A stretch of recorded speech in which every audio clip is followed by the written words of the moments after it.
എന്ന് ഓണം സ്പെഷ്യൽ സെമിന പായസം ഉണ്ടാക്കാൻ പോകുന്നത്. ഫസ്റ്റ് പാല് ചൂടാക്കുക, പിന്നെ ഷുഗർ പോറുക. ഇത് മിൽക്ക് പൗഡറും ഷുഗറും മിക്സ് ചെയ്തതാ.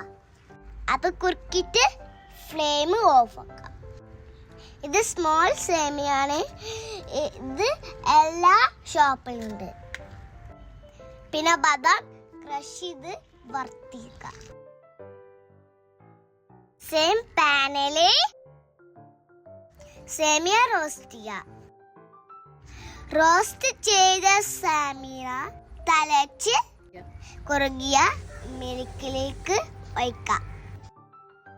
ഒരു 5 മിനിറ്റ്സ് സേമിയ പാലിൽ ഇട്ട് കുറുക്കി ഇരിക്കുക.